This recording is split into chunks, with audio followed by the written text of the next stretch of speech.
Snehal's kitchen. आज आपण बघणार आहोत उपवासाची कचोरी.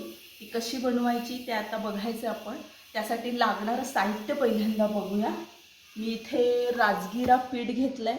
उकडलेले 2 बटाटे. बटाटे खूप नाही उकडायचे, कडक बटाटा उकडायचा आहे थोडासा. त्याच्यामध्ये मीठ, साखर, कोथिंबीर, ओला नारळाचा कीस, जिरं, मिरची, इथे आहे मनुका, ड्रायफ्रूटची भरळ घेतली आहे आणि आपल्याला तेल लागेल. पहिल्यांदा आपण बटाटा किसून घेऊया.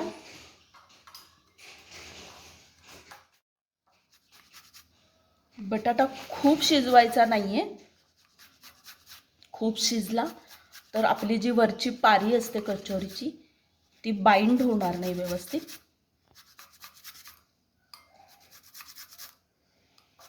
मी मीडियम साईजचे 2 बटाटे उकडून घेतलेत.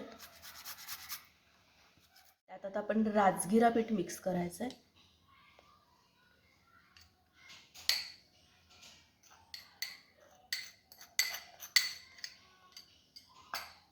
त्यात थोडंसं मीठ घालायचं चवीपुरतं.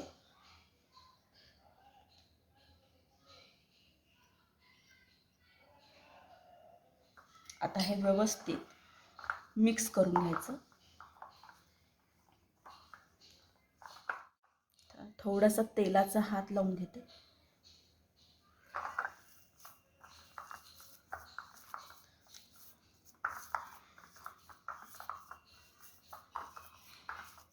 पारीसाठी आपण हे मळून ठेवलंय, हे एका बाजूला ठेवून देऊ. आता आपण आतलं स्टफिंग कसं करायचं ते बघणार आहोत. आपण ओला नारळाचा कीस घेतलेला आहे, साखर, मीठ आणि थोडी ड्रायफ्रूटची भरड आणि मनुका घेतला. आता बघूया आतलं स्टफिंग कसं बनवायचं ते. थोडंसं तूप घातलंय. थोडं तूप गरम झालं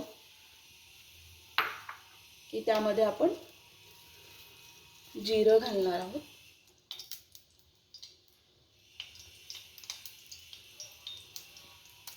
तूप गरम झालं. गॅस थोडा कमी करा, मंद आचेवर.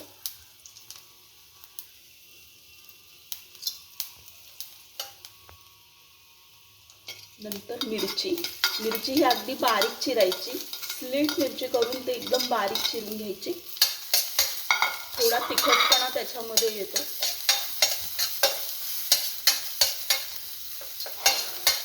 आता त्यामध्ये आपण ओल्या नारळाचा कीस घालूया.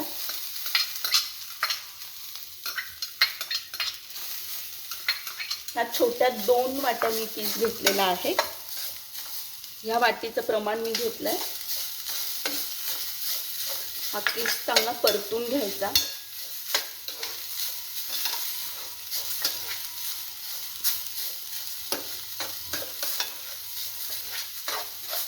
त्यामध्ये आपण साखर घालूया. ह्या वाट्यांचं प्रमाण मी नारळाचा कीस घेतलेला. 2 वाट्या आहे नारळाचा कीस होता. 1 वाटी आपण त्याच्यामध्ये साखर घालणार आहोत. आता चांगलं परतून घ्यायचंय. एक 5 ते 10 मिनिटं हे परतायचंय. साखर पूर्ण विरघळली पाहिजे त्याच्यामध्ये.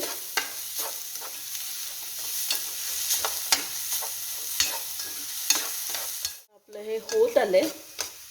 1-2 मिनिटं अजून परतून घेऊ. त्यामध्ये आता ड्रायफ्रूटची भरड घालूया. ती थोडी परतून घ्यायची.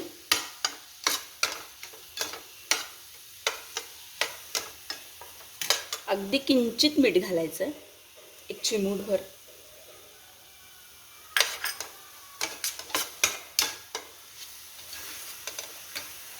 त्यानंतर मनुका आणि कोथिंबीर.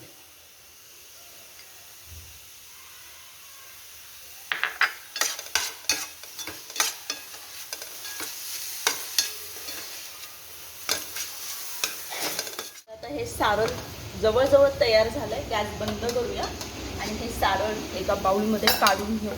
थोडंसं थंड करायला ठेवू 5 मिनिटं.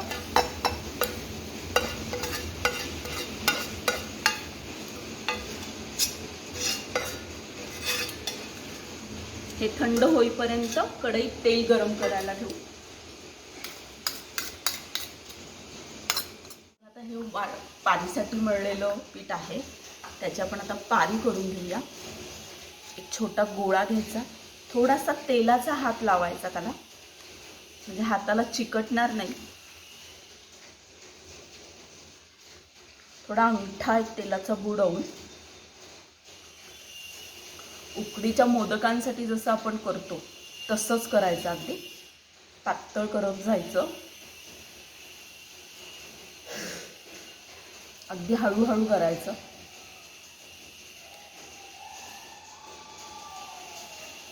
त्यात आता आपण हे सारण घालून घेऊ.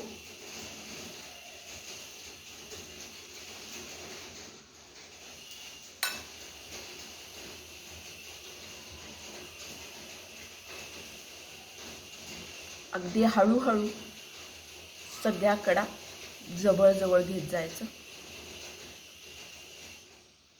तेलाचा हात लावायचा, त्याच्यामुळे पटापट होतात, हाताला चिकटत नाही.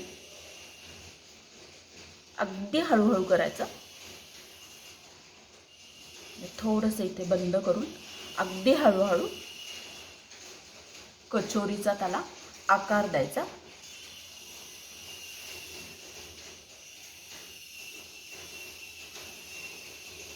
ही तयार झाली आपली कचोरी. आता ती आपण तळायला घेऊया, पण अजून काही थोड्याशा बनवूया अजून. तोपर्यंत आपलं तेल गरम होत आहे. तेलाचा हात घेतलाय,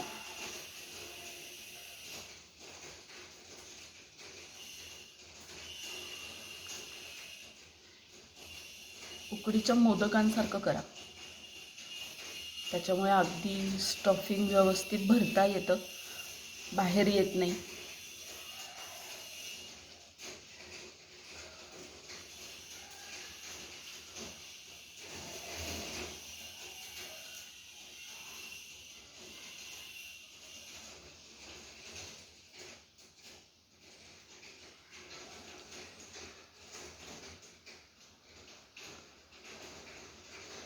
हे सारण खूप चविष्ट होतं, छान लागतं एकदम. तसं खायलाही मस्त लागतं.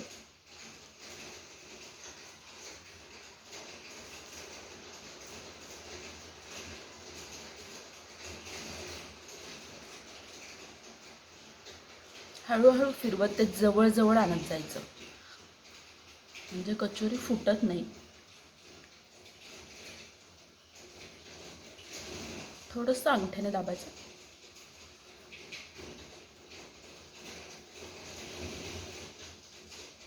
थोडं लॉक करा, कचोरीचा आकार द्यायचा, अगदी अलगद गोल गोल फिरवायचं. ते दुसरी हे तेल गरम झालेलं आहे. आपण ह्या कचोरी करून घेतलेल्या आहेत. आता ती एक एक तळू या तेलामध्ये. अलगद तळायची,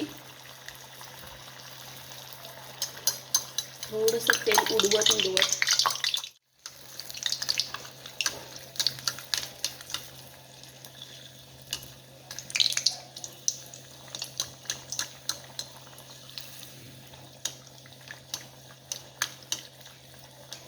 अगदी अलगद उलटायची.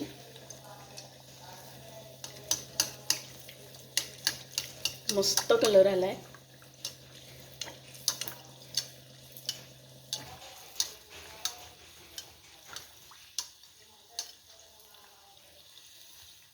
आता ही झाली आहे आपली तळून.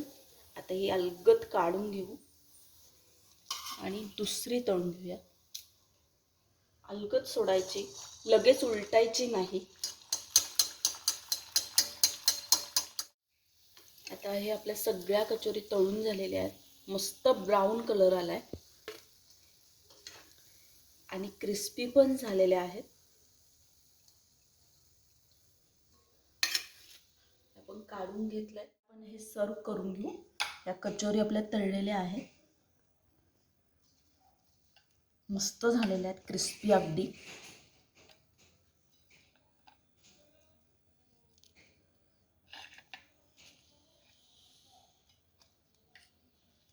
त्याच्याबरोबर मी गोड दही आणि काकडीचा किस मिक्स केलाय. कोशिंबीर केली आहे काकडीची, खूप छान लागते ती. डीप करा किंवा तशी खा, आपण एक ब्रेक करून बघूया. कोटिंग मस्त झाले, क्रिस्पी.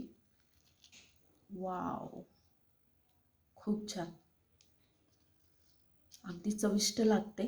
करून बघा. ही रेसिपी आवडली असल्यास लाईक, शेअर आणि सबस्क्राईब करा. थँक्यू.